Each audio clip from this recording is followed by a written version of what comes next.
Welcome to the Attention Deficit Disorder Expert Podcast Series by Attitude Magazine.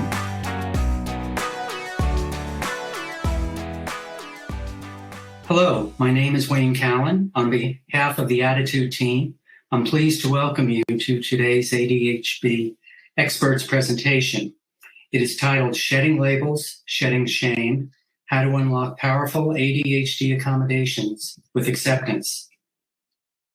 ADHD accommodations help level the playing field at school, but sometimes they also work to alienate a child with ADHD from his or her peers. In fact, many of these students often feel shame when discussing their accommodations. To ensure that students continue to use the resources that benefit them most, educators and parents must adopt strategies that foster acceptance by celebrating the differences we all have. Leading today's presentation is Tom Bergeron. Tom is the co-founder of Inventive Labs in Amesbury, Massachusetts. Tom and co-founder Rick Fiery created Inventive Labs because of their passion for helping young adults with learning differences find alternative paths to success. Programs include gap year and entrepreneurship offerings designed to explore careers or create new businesses in an all-accepting environment. Tom is committed to helping the next generation find their path forward and launch their careers. He believes it isn't a race to the finish line, but a journey of learning and exploration to find a livelihood that offers fulfillment and success. Before starting Inventive Labs, Tom launched a number of innovative products while leading sales, marketing, and product development teams. Before I hand over the microphone to Tom, I have just a few housekeeping items. Those of you tuned into the live webinar may download the slides now by clicking on the Event Resources section of your webinar screen. And if you're interested in the Certificate of Attendance option, look for instructions in the email you'll receive around an after the live broadcast, after an hour after the live broadcast. If you are listening in replay or podcast mode, visit attitudemag.com and search podcast 377 to access the slides, the webinar replay, and the Certificate of Attendance option. If you support the work we're doing here at Attitude to strengthen the ADHD community, we encourage you to visit attitudemag.com/subscribe and sign up for Attitude Magazine for your family or to share with a teacher or a loved one who could benefit from greater understanding of ADHD. Finally, the sponsor of this week's webinar is Inflow. Inflow is the #1 app to help you manage your ADHD. Developed by leading clinicians, Inflow is a science-based self-help program based on the principles of cognitive behavioral therapy. You can download Inflow now on the App Store and Google Play Store. Attitude thanks our sponsors for supporting our webinars. Sponsorship has no influence on speaker selection or webinar content. So without further ado, I'm pleased to welcome Tom Bergeron. Thank you so much for joining us today, Tom, and leading this discussion. Thanks, Wayne. I'm honored that Attitude Magazine would invite me to be part of their expert webinar series, especially where I don't necessarily match the credentials of many of your experts. I don't necessarily have a PhD or other initials after my name. But what I do have is I do have experience of working with many, many young adults who have ADHD. And I also kind of have some of my own personal experiences to draw on as well. And I think maybe what I'll do is just maybe start this by talking about a story of 3 generations of students that struggled with learning differences. The first generation would be my father. I knew him as a successful man, a natural engineer that could build pretty much anything. But when we talked about his years in school, he painted a different story. He went to school in the 1930s, large classrooms, 40 students or so. He was high energy and lacked focus. It wasn't a good combination. The teachers didn't have the time or the resources to help him with the accommodations he needed. And worse than that, he also felt bullied. He felt bullied by his classmates, but he also felt bullied by the teachers themselves. So if you fast forward to the next generation, which would be me, I went to school, a Catholic school in the 70s and 80s. There was no such thing as accommodations back then, especially in our school system, which was unfortunate. I struggled through my elementary years with some challenges with learning and keeping up with the content. But what I did have is I felt I had acceptance. The teachers appreciated the energy that I had, and there also was no tolerance for bullying. I contrast that to my son in school, the third generation. For him, he went to school in the 2000s. He had an IEP by the time he was 4 years old. He had all the accommodations he could ask for, which was great. It actually helped him a lot in the academics in the early years. But then an interesting thing happened. As he progressed in school, especially in high school, he no longer wanted the accommodations. They had him feel different from the other students, not part of the class. He pushed back on them and didn't want to use them. So in that experience that I went through in my son, it kind of helped in the founding of Inventive Labs, which I founded in 2014 along with Rick Fiery. Our goal was to work with college-age students, giving them a gap year, helping them identify careers they could go into or start their own businesses. What we saw working with these individuals is they were really worn down by the education system. Like my son and others, they often struggled with accommodations, but their self-confidence was low. And really what we did, we built a program to help them find their path forward. But probably more important, we built a program that provided acceptance and helped them build their self-confidence back up. So this isn't a story that's unique to the lab. It's not unique to my family. It's a story that's out there for many folks. One of the Dear Attitude letters that came in earlier this year really caught my attention. So in the letter, the parents said, "Our daughter absolutely doesn't want the school to know about her ADHD. She fears that her peers will find out." So Eileen Bailey and Penny Williams answered that, and I think they did a great job.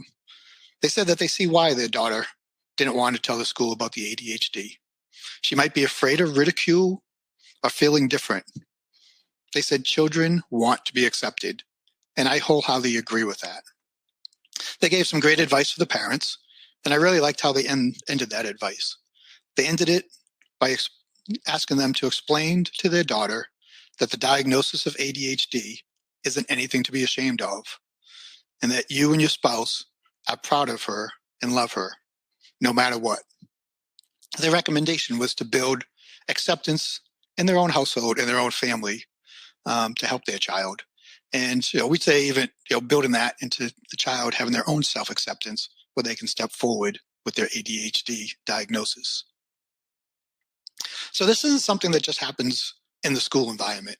This is something that often is carried forward with folks in their life. So Jared Blank, a highly successful individual by anyone's standard, he actually did the World Marathon Challenge. If you're not familiar with that, that is running 7 marathons on 7 continents in 7 days back to back. So 7 back-to-back marathons. The picture here shows him finishing the last marathon in Antarctica. He was also successful academically. He had graduate degrees from Seattle Pacific University and USC. He actually worked with Pete Carroll, the championship coach from USC Trojans, and actually continued working with Pete Carroll onto the professional football team in Seattle Seahawks. The interesting thing is Jared wrote a book about Jared is dyslexic, and he wrote a book about his experience with dyslexia called Running the Distance. And in that book, he talks about some of his challenges in his younger years, but he also talks about the stigma he had associated with the resource room in high school. This was a similar story that my son experienced. By the time he was in high school, he didn't want anything to do with the resource room. Even as an adult, he looked back and wished that he didn't have to be in the resource room when he was in school. It kind of brings me to a quote that I'm very fond on by Christina Baker Klein. She says, "The older I get, the more I believe that the greatest kindness is acceptance." She doesn't say helping others. She says accepting others, accepting who they are. You can then build helping on top of that, but the greatest kindness in itself is on acceptance. It's something that we've known for a long time. Anyone who's taken a psychology class in high school has seen Maslow's hierarchy of needs. So after your physical needs and the need for safety, love and belonging becomes the next component of the pyramid. It's really what you need. You need belonging before you can continue on with growth in your life. And that's something I feel strongly that we need within all our school systems. So what is the difference between accommodations and acceptance? How do those two things tie together? What I like to do is share a story that I heard. I was at an event for autism in the workplace. And during the Q&A with the audience, one of the audience members stood up and told a story that really stuck with me.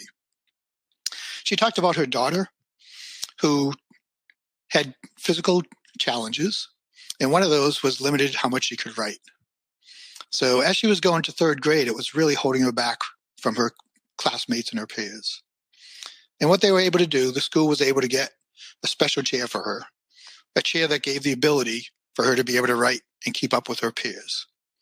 The school was happy with this, the parents were happy, and the student herself was happy that she now had this accommodation to keep up.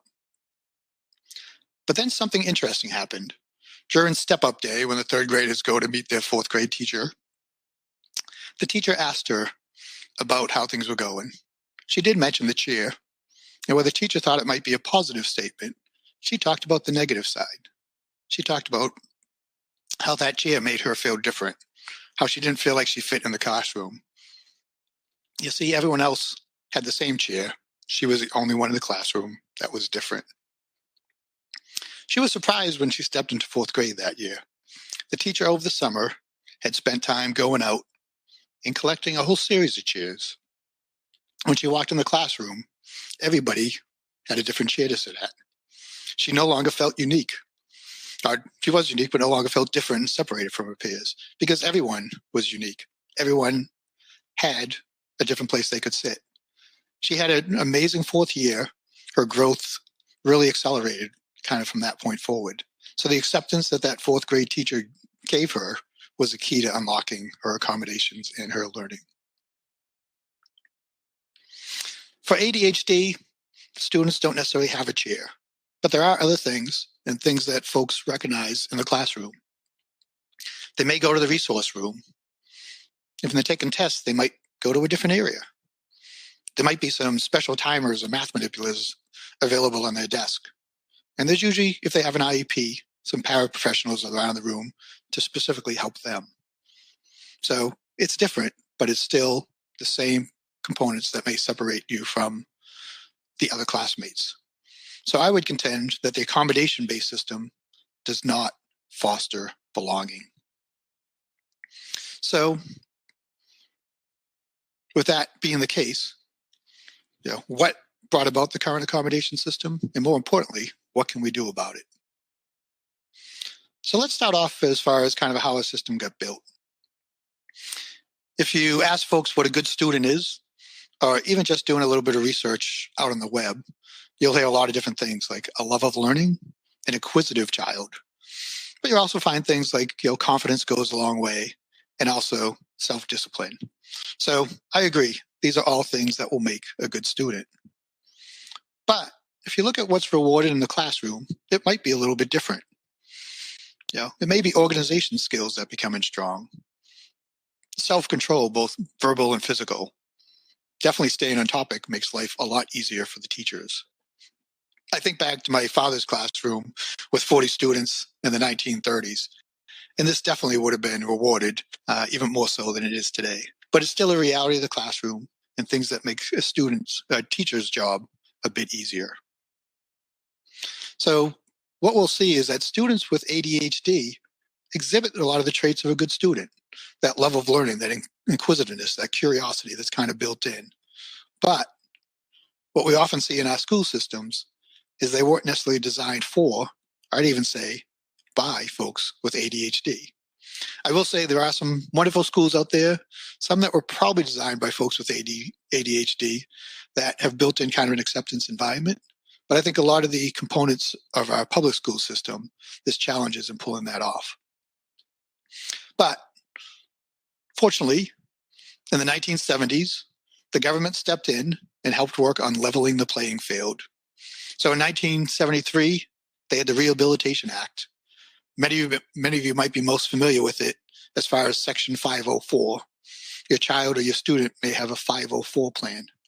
And those plans are basically put in place so that there's no barriers for students to learning. And in 1975, they kind of took the next level on that. An act that was originally called Education for All Handicapped Children Act was put into place. There's been many revisions to that. It's been reauthorized and modified more than once. You'll probably know it as the IDEA Act. It's the legislation that puts IEP plans, individualized education plans, in place. It's where the concept of accommodations and modifications is built off of. So I realize many of you are familiar with IEPs and 504s, but I do want to touch upon it quickly. I was familiar with them for many years, but not necessarily the different aspects.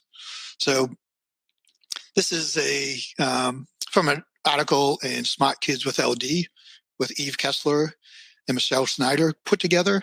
And they talk about accommodations being a combination of variations of time, basically adapting the time allotted for different tasks.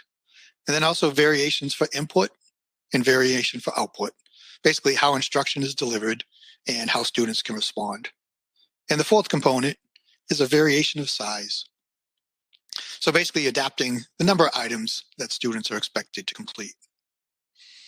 So accommodations are a bit different than modifications.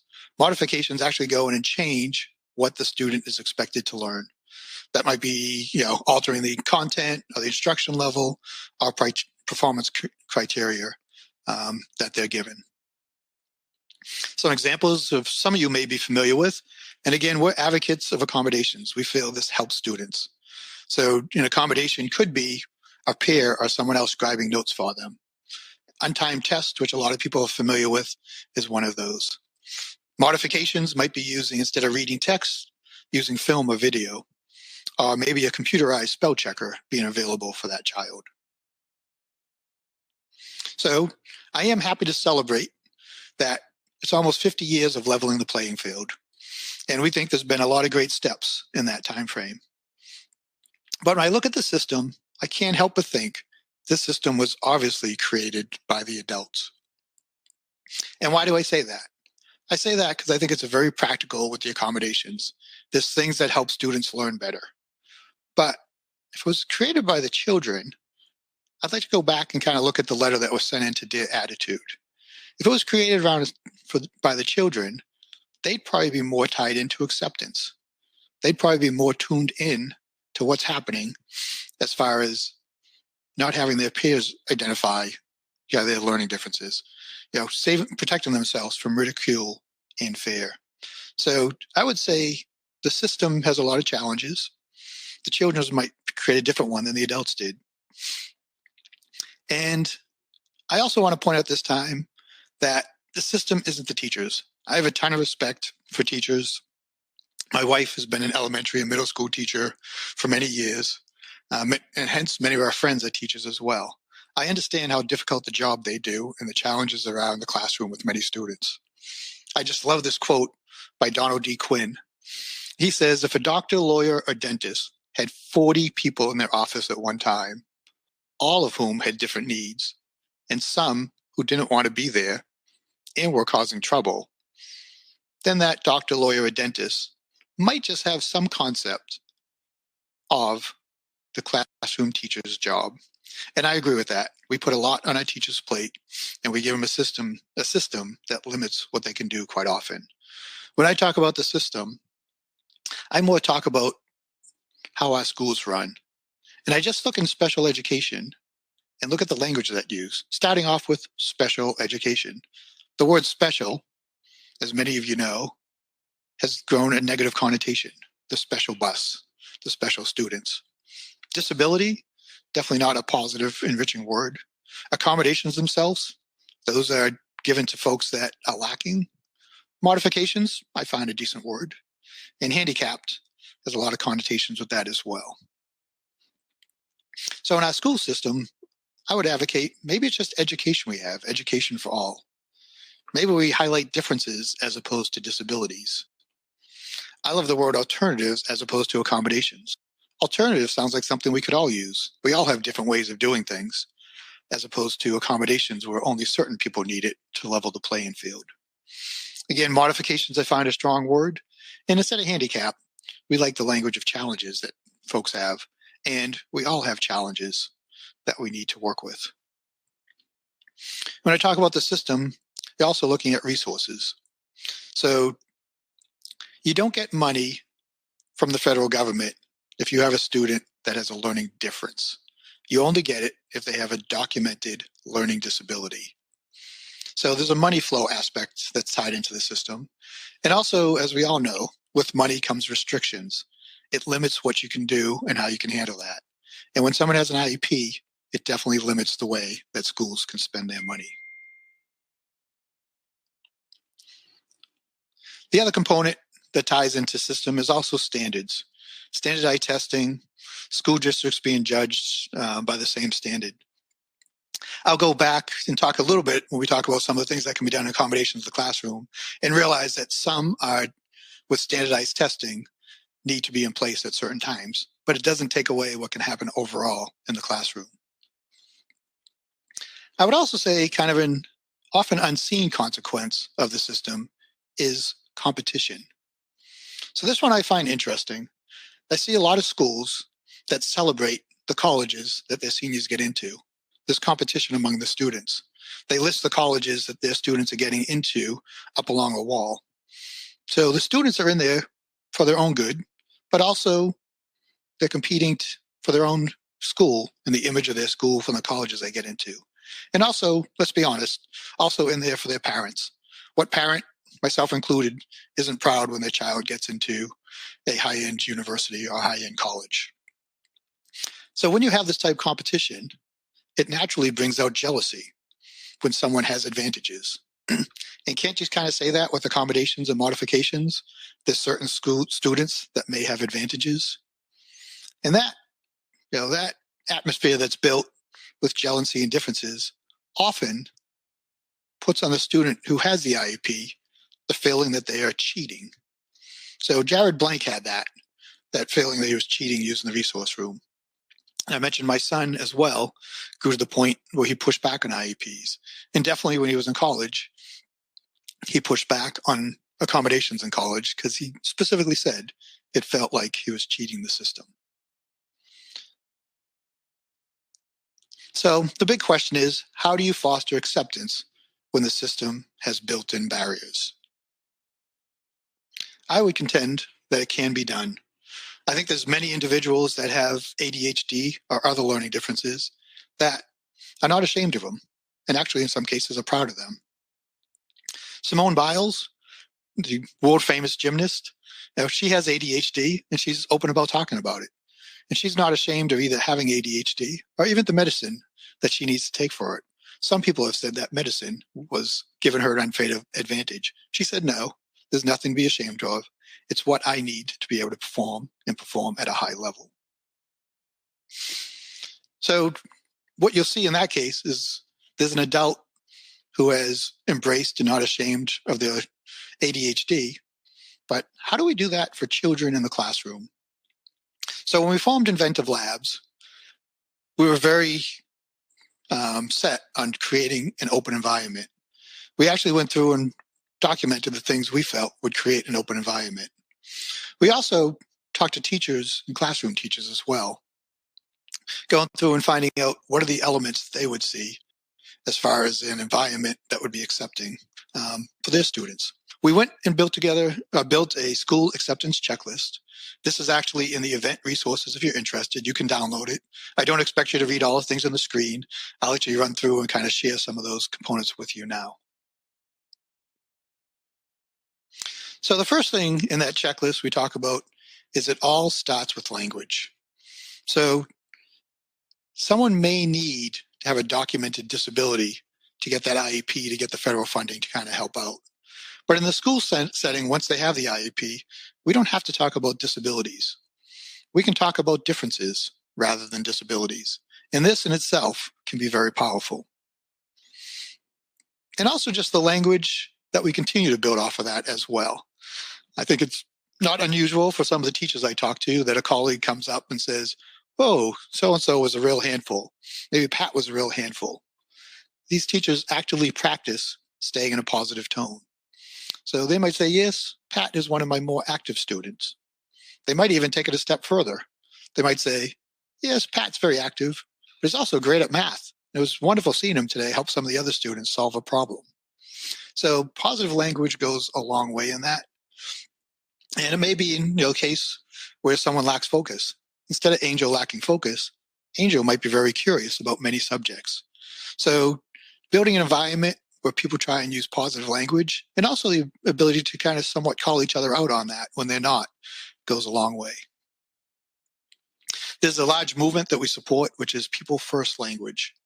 So this is really putting the person, the individual, before what their challenges might be. So someone would have dyslexia as opposed to being dyslexic. Dyslexic defines you specifically as the person. When someone has dyslexia, they're defined as the many things they do as a person who happens to have dyslexia as well. And there's also the concept of putting ability versus disability. So it can be an accessible bathroom as opposed to the handicap bathroom. One of the components, or the second component on the checklist, really ties into embracing differences. And I think the key here is acknowledging that we all have strengths and we all have challenges. The valedictorian of the high school has challenges. It might be in the classroom, it might be outside of it. It might be challenges in art or music or athletics or social skills, etc. There's probably something that shows up there. But more than likely, there's also challenges in certain subjects. It's very likely they worked harder in one subject than they did in some of the others that might have come more naturally to them. So we do talk about each year having teachers lead a discussion on how we're all different. And again, difference is the key word here. It's not a better or worse. It's not a ranking system. It's really how we have differences. And this should be a message that's reinforced throughout the year. And I would say this aspect isn't just for the struggling students. This is all students. If I go back to that valedictorian, if I go back to the top students in the classroom, there's often a lot of anxiety that shows up. There's a lot of pressure to get that. And the ability to have discussions around we all have challenges, we all have struggle, relieves just a little bit of that pressure. At the lab, we've definitely worked with struggling students, but we've also worked with a lot of top-end students. And that pressure, that anxiety that built up has been a challenge for them as well. So the ability to embrace differences, to acknowledge that we all have challenges, goes a long way for all the students in a classroom. So how do you go about embracing the differences? There's multiple ways. One of the ways that we really like is there's a lot of tools that can be used with middle schoolers and high school. And the great thing is these have no cost associated with them. So you can use free assessment tools that are out there. There's a lot of personality tests, whether it be Myers-Briggs or the DISC assessment or the Big Five. And what we like about using these is these can really foster a discussion on differences. It's because these type tests don't rank results. They just put people in different categories. And we can share and compare the categories we're in. And we can share and compare how that has us make different decisions and kind of work and have different work preferences. You'll also see in high school, in many cases, students are taking aptitude tests, are really called career assessment tests, that identify their aptitudes, whether they be the Holland Code or career personality profilers. So these tests also break people in categories. Basically, they're looking at your aptitudes to see which jobs work well. The good ones, and most of them, don't rank the aptitudes. They do them in comparison of that individual person. It really opens up a discussion.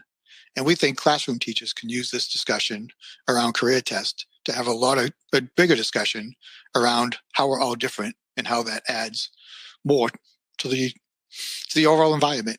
Now, I love doctors and nurses, but we can't have an entire world made up of doctors and nurses.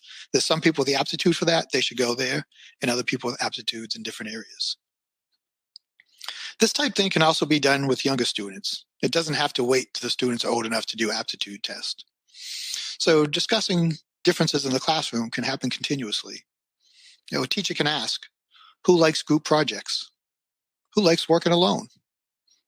different way of maybe the aptitude test that may come up with introvert versus extrovert, or a blend between introvert and extrovert. And the students can start seeing that, hey, we all prefer different things. You can even go to who likes working with their hands, who likes working on the computer. There's all kind of different ways to go through and have students identify and acknowledge their differences. Students naturally like to do this. This is an exercise that kind of works real well. And in some of these components, you may end up with all the students raising their hand and seeing there's a lot of commonality across them. You can tell the environment when you walk in a classroom. You can tell an environment that embraces differences. Students tend to be very open with their challenges. Students talk about what makes them unique. And it's great to be a classroom environment where this has been embraced. The third aspect on the checklist ties into fostering respect and accountability. We think one great way to do this is with social and emotional learning programs. I'm really happy that a lot of schools are implementing these, and they're becoming quite popular. There's a lot of different programs, and we don't necessarily advocate one over the other. What I will say is this is a topic that could be an entire webinar to itself. There's a lot that goes into it. If you want to learn more, I might direct you to the Castle website, where they have a lot of great information on social and emotional learning. But really what it comes into is kind of some 5 different major elements. So working with a child for both their own self-assessment and self-management of themselves. Also the social aspect of the child, their social awareness, and also their relationship skills. And then tying that together into responsible decision-making. For schools that have implemented this, what you see is you see students that have a lot more self-esteem and self-knowledge, but you'll also find an environment built in the school that is much more open, much more accepting, just a wonderful environment to be in. And on the other side of fostering respect and accountability, we basically advocate zero tolerance when it comes to harassment. So most schools would say this. I don't think you find many schools out there that say that they accept bullying, but I think there are differences in how it's done. I think you should be aware that your school does have clear guidelines on what those policy looks like. What is bullying? What is harassment? And what are the consequences? And the key here is that there's follow through on those consequences. Without the follow through, bullying and harassment will continue. There's another interesting aspect, kind of a little bit of a side, I say, on the checklist. And I would say it's the opportunity to allow students to show leadership and expertise. There's multiple ways that can be done. It can be done by letting a student present an area where they do have some expertise, or maybe leading some type of activity that they're very familiar with to build leadership skills. We do something at Inventive Labs that we call a passion presentation. I would say a lot of our students don't look forward to it. Presenting is not something a lot of people like to do. But in our case, weekly, we have folks do it. These presentations really come off quite positive when they're done. One that sticks out in my mind is one of our students came from a military family. In fact, he went off to be a soldier after he left our program. When he did his passion presentation, he actually did it on poetry, to surprise our entire team. He shared poetry that he liked, but he also shared many poems that he wrote himself. It was a pivotal moment for that team that year bonding, when the strong military individual opened up and shared his love of poetry. It allowed the other folks to open up and share some of their likes and dislikes as well, some that they might have hidden from the group otherwise. So this ability to do this not only is great for the students, but it builds a great environment. And the fourth component that ties in, and this kind of a strong component, is how do you build the accommodations into the classroom themselves to keep them as accepting? So I think one of the key tenets for that is to provide the accommodations for all the students, not just the labeled students. All students should be able to have the accommodations. There's a concept called universal design. Again, this is a concept that could be a webinar in itself, but it is the tools that designing for all helps the design for everyone. What you'll find when you do this is you'll find that students who don't need these accommodations, they just won't use them. They're not needed and they don't use them. I will say this particular thing will likely receive a lot of pushback. You'll get comments like, whoa, you're holding back the stronger students. You may get comments like, you're dumbing down the classroom. How can that be done? And I just would contend that's not the case. That's not the way it works. And I would look, at my experiences in the workplace. I don't think there's a company out there that would not allow their carpenters to use a nail gun. I don't think they want physical rigor, so you have to use a hammer. That isn't done and isn't efficient. I don't see accounting firms touting that their accountants do the math themselves by hand, that they don't use spreadsheets or they don't use calculators. That just doesn't make sense. They're most efficient and they get the most out of the tools that are there. And I think it's the same in the workplace. I'll use an example for myself personally. So I went to a high school that valued vocabulary and spelling. I appreciate that because I feel my vocabulary is stronger by going there. But I never did become a good speller, no matter how they tried and no matter what techniques they used. Spell check for me in the workplace actually was a difference maker. It actually helped me learn how to spell words correctly. Continually spelling the wrong word and getting corrected leads for me learning on how to do that. So it's a tool for learning. Actually, kind of ironically, I continually misspelled the word accommodations during this presentation. Interesting as an expert to kind of be presenting. I always put an A instead of an O after the two M's. But by putting this presentation together and spell check, I now can spell accommodations correctly. So some examples of those accommodations in the classroom. So we really are not big fans of paraprofessionals working specifically with these special ed students on giving them extra scaffolding. We really think the classroom teacher should share those things with the entire class. It doesn't take much time and it goes a long way. We also look at things like quiet spots and not just reserving those for the students that have a diagnosis, but letting any student. What we've seen is when you reserve them for certain students, there's a stigma that becomes attached and suddenly no one uses them. We find when you open them up for all students, maybe at the beginning everyone's kind of fighting for it, but over time, only the students that really need a quiet spot that makes a difference are the ones that are going to be using them. And maybe, just maybe, some of those students that don't have an IEP or 504 plan may find that as a great place to get their work done.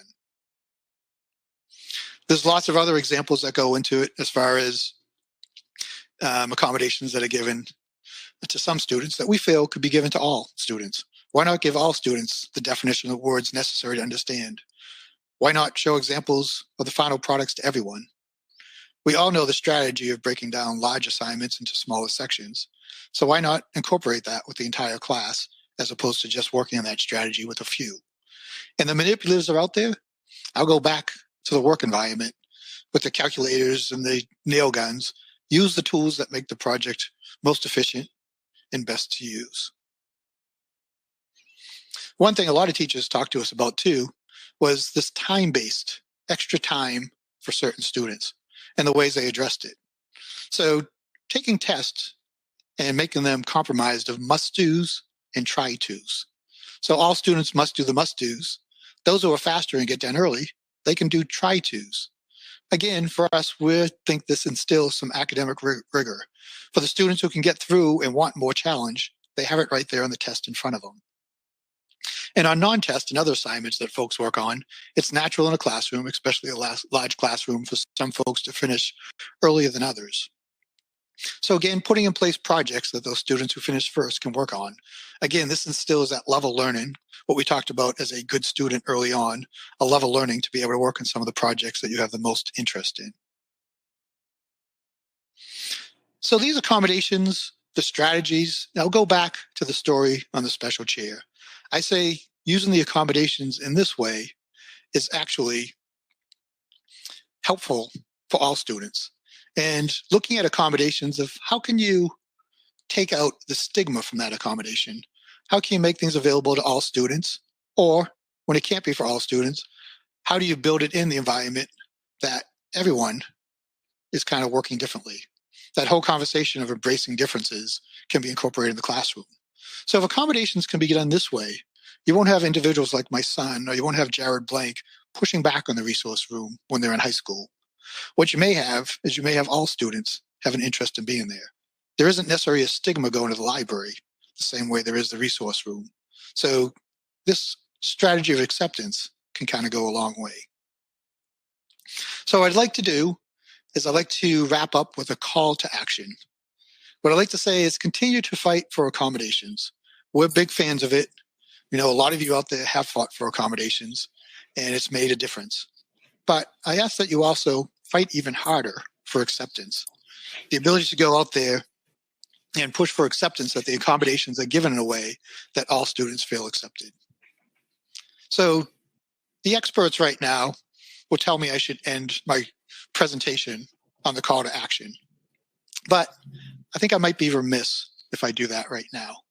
Because what I will say is, for the folks listening, you all have busy lives.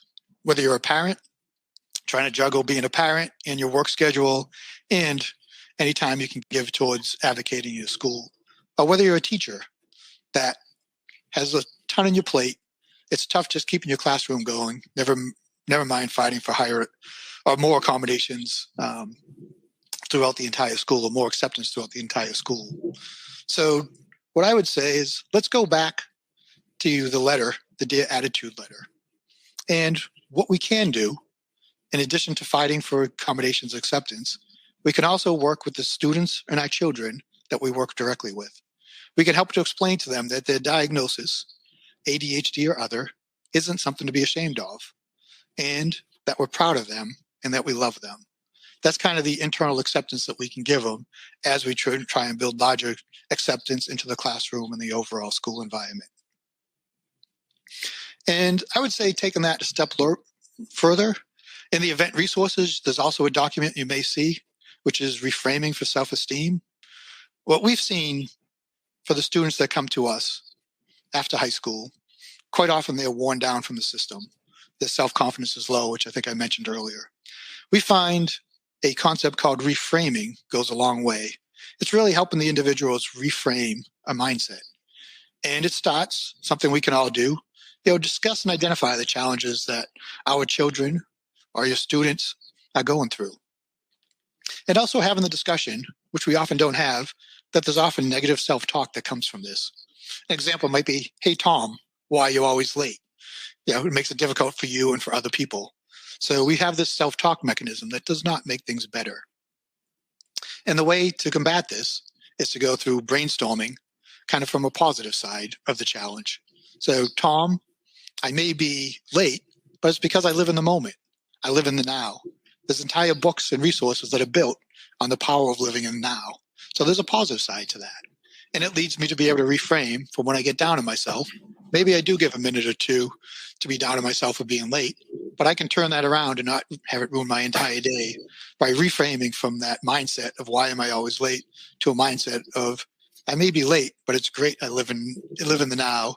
It allows me to stay optimistic, and other people like to be around me based on that attitude. And of course, that practice continues reframing when times are difficult and working with your child and student when they're in a moment where they're low. So again, this is probably something we could go through an entire webinar on itself, but definitely want to introduce that concept because we don't all have the time or the energy to make all the changes we want in the classroom. And the one last point I'll make before I wrap up, or one last thing I'll mention before I wrap up and go to questions, is I kind of ended the story with my son that he was done with school and with high school. I am happy to say that today he's recently turned 26. After taking a little break from school, he actually is now an alumni of both Inventive Labs through our program, as well as the University of New Hampshire. And as we speak, he's at a university, Full Sail University in Florida, going for his master's in game design. And I do call out, Full Sail specifically, because they are an institution that really accepts folks for who they are, fully accepting and embracing kind of folks with different challenges. And I think that's encouraging. I want to mention that because I do feel there's a lot of organizations that are out there, whether it be schools, universities, workplaces, that do foster this acceptance, that go through a lot of things that I've talked about in the presentation today. And I would say find those organizations, kind of work with them. And I think it would be wonderful for your students, your children, and yourself to be part of those. So with that, Wayne, I'd like to turn it over to you and see if there's any questions.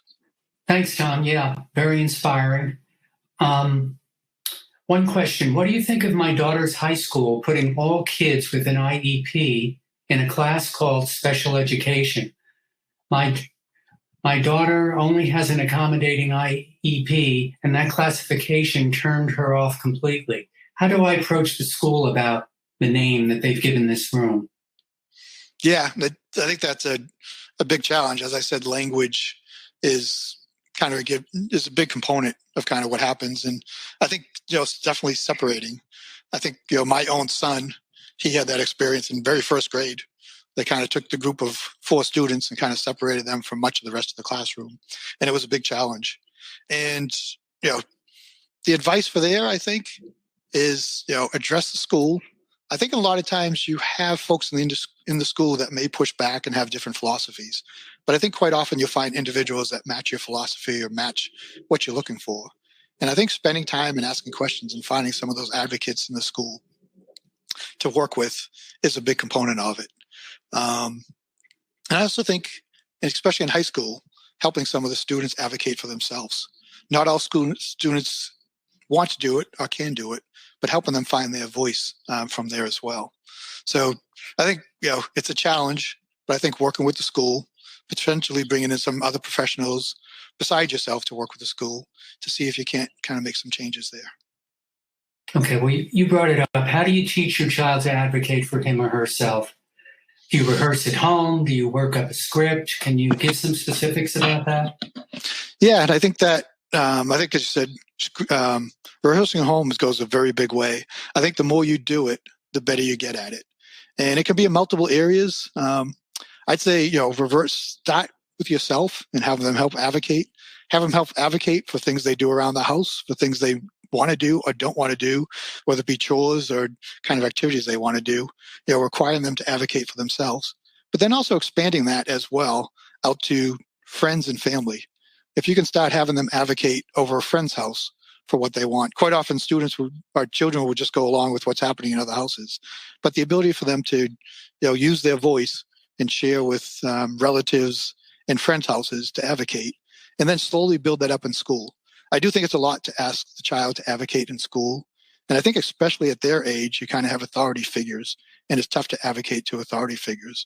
But kind of working with them that you can't advocate elsewhere and eventually building that into the classroom goes a long way. Mm-hmm. Another question. When requesting a 504 for my son, such as written instructions for all assignments, the counselor said, well, that's something that all teachers should be doing anyway, so we shouldn't need a plan for that. The 504 coordinator at the same school felt that asking teachers to put assignments in writing was asking too much of them. So how does one go about changing that?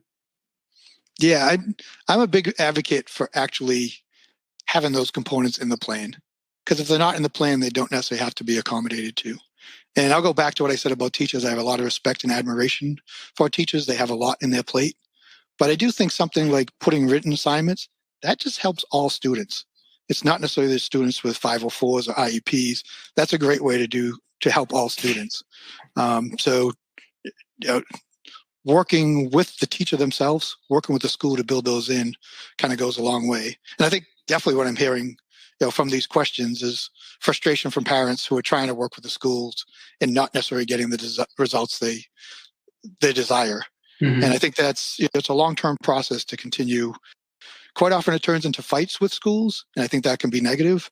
I think working and trying to find where there's common ground with the folks in the school. As I said, talk to a few different professionals, sounds like in this specific questions that had different opinions, but finding the ones that will advocate for you. And also looking forward, if the school knows you're advocating for certain things, as they place your child in future years, they'll know what you're looking for. And it may not help in the moment, but it may help with placements as you go forward. Uh-huh.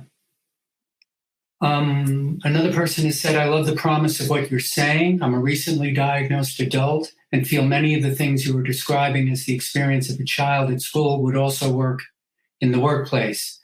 At work, I have an assessment to identify what reasonable adjustments can be made so that I can be more like everyone else. What can I do here? Can I employ some of the wisdom and advice you've given in the workplace? Yeah, actually, it's interesting in the workplace because the workplace is a little bit different than necessarily the school environment. Schools, often children have a set school they need to go to and you kind of work through them.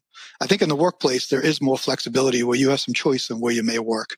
I realize there's dream jobs that people want to work on, the dream companies, and you want to fit in there. But when we work with the college age students to identify the careers they're going into, we really have them take a strong look at the companies they want to work with. And a lot of companies with a lot of different company culture out there.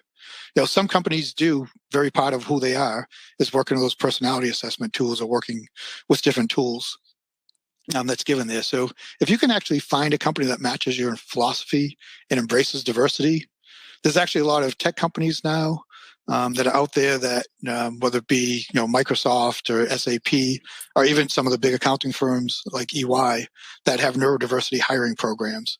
One of our alumni was hired by EY as part of their neurodiversity program in Boston. So in their case, they weren't just accommodating, they were actually celebrating the diversity and what it brought to the company and actually have a department of folks that bring kind of diversity and bring their unique skills to solve problems. So I would say, if you love the job you're in and you're working with it, kind of work with your managers and work to bring that accepting environment throughout some of the things that I talked about. But also, don't be afraid to look for companies out there that kind of match your own strengths and areas that might mitigate the challenges that you have. Mm-hmm. Is there a clearinghouse or directory where you can find these neurodiverse friendly companies that you know of? I don't know if there necessarily is. I think if you do some little bit of research on the web, I think you can do neurodiverse hiring, or sometimes it's autism at work is how a lot of them started, but they've expanded now to beyond autism. So that is an avenue that you can kind of find. I think when you do tap into some of the companies, like SAP was one of the first ones that I was aware of. They help kind of lead you to the path down to other companies like Microsoft and others that have kind of built these programs. There are specifically companies, Specialistern is one I'm thinking about, that actually helps facilitate hiring as well. So there are companies out there that their role is working with companies to make them more inclusive and also trying to find individuals to help those companies hire. Mm-hmm. One parent is asking, and perhaps your own experience would shed some light on this. How can I help my two sons accept that ADHD will make many parts of their lives more difficult, but that it is not the only part of who they are? Yeah, I think that's a great point, and it's tough kind of working with children to do that.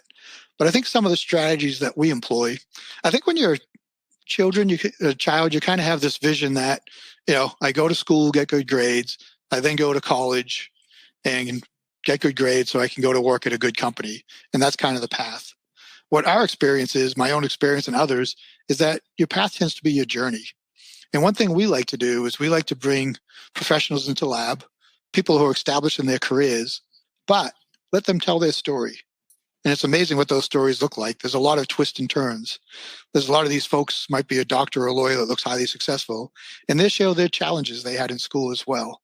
So I think when you give the challenge some role models of folks who could be there, and I think if they're younger students, you can even introduce them to high schoolers. If they're high schoolers, maybe introduce them to college students, folks who have shared their challenges and have been able to push through it.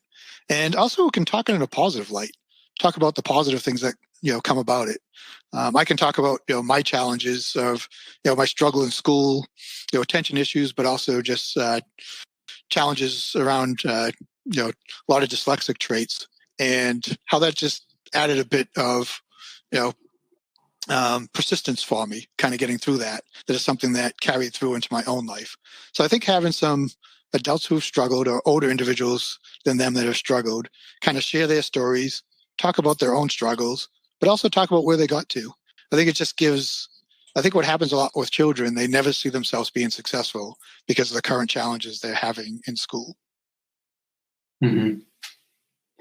Yeah, I've often heard advice, I guess, from parents when we've asked the question at Attitude that one way to get more acceptance and accommodations in the classroom is maybe not go global, but actually just sit down and have a one-on-one with the teacher who may be more cooperative and is right there with the child and can be more helpful and working out an agreement that way. I'm not saying instead of an IEP, but sometimes IEPs aren't enforced or implemented, I should say.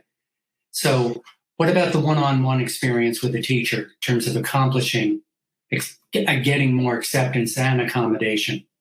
Yeah, I think if you put yourself in the shoes of the teacher, especially if they have multiple IEPs and they have a lot of components that are coming down from them kind of from above. We want you to be project-based learning. We want you to be universal design. We want you this. We want you that. There's a lot coming at them. There's a lot that they're often asked to do in the classroom, and standardized testing has really limited, some of the flexibility they have in the classroom. So there's a lot of, pressures that are coming from them. And sometimes when those things come from above, it doesn't get the response that you want. So, we're big advocates, whether it be during, parent-teacher meetings or whether it be, separate meetings that you set up, is to sit down with the teacher and kind of step through from your opinion. It's great if your child can advocate, but also kind of from your view of what you've seen in the past or what you see and how that's helped the child. I think, teachers gone in the professions for a reason. They want to help others. They want to help students kind of live a better life. And I think if you can kind of break down some of the other barriers and talk about where the help is or how, where assistance might come for the teacher, just goes a real long way. Again, most of these situations come down to we're individuals. We all have our own belief systems, but this interpersonal kind of working together goes a long way. I think when it turns into a battle with the teachers and the teachers are feeling pressure from the outside, I think that's sometimes where it can go negative. Mm-hmm. And I'm afraid this one might be a webinar unto itself too, but we'll give it a quick shot since we only have a few minutes. My son is diagnosed with ADHD. How do I determine if a 504 is better than an IEP? That's a really good question that kind of comes there. And I think, it's kind of difficult way, without knowing more about the scenario. But I think, some of it may be, how the school is. I think some schools, how they handle and kind of work with IEPs may be stronger than others. I think, in general, the IEP is going to give them some more components and actually some money to back what's happened. So I think, the in general blanket with the IEP potentially provides more resources. But I think, in the nature of what we were presenting is, are those accommodations going to be given in an environment that is more accepted, that kind of keeps their self-esteem kind of up. And I think, if other families in the school, if other students that have IEPs or 504s, talking with the parents and kind of finding out more about their experience kind of would go a long way. Mm-hmm. It's, those decisions. And I think as parents, we always look back at some of the decisions we made and said, I wish I would have done this different or that different. So that is one of those decisions that, you might look back on and feel a little bit differently. But I think the big thing is do what you feel is best for your child at the time. So do your research, talk to others, talk to the teachers, talk to the school, but you need to make the decision that you're feeling what's best for the child at the time, and then embrace that decision and go forward. If you do go with the 504 and want to change that to an IEP in the future, you can potentially work to the school to do that or vice versa. But I think, make the best decision you can make and kind of work through that. And I think if the school can be accepting and you can kind of accept your child, that's kind of the most important thing as far as that decision goes. Yes, and that is a good point, that if you have a 504 plan, you can up it to an IEP later, right, if necessary? If you get the diagnosis, you can do that. Sometimes you're limited. You don't have the option. Okay. Sometimes the only option that's given would be the 504 plan. Okay. But you do, in some cases, you do have the ability to move that to an IEP. Okay. And again, schools and a lot of times, may advocate for 504s because IOP come with certain restrictions and costs, et cetera, that tie into it. So sometimes you may find the school advocating for the 504, and in your opinion, the IEP may be a better choice. Mm-hmm. Okay. Well, that was great, Tom. Thanks for joining us today and for contributing your voice to the ADHD community. It was excellent. Great. Well, thanks. I really appreciate being able to present today and appreciate all the work that Attitude Magazine does. It's just amazing. I think the community you built and the help that you help spread out to all the people who are affected by you. Well, we thank you for that. And for everyone else, make sure you don't miss future Attitude webinars, articles, or research updates by signing up to receive our free email newsletters at attitudemag.com/newsletters. If you are listening in replay or podcast mode, visit attitudemag.com and search podcast 377 to access the slides, the webinar replay, and the certificate of attendance option. If you support the work we're doing here at Attitude to strengthen the ADHD community, we encourage you to visit attitudemag.com/subscribe and sign up for Attitude Magazine for your family or to share with a teacher or a loved one who could benefit from greater understanding of ADHD. Have a great day. For more Attitude podcasts and information on living well with attention deficit, visit attitudemag.com.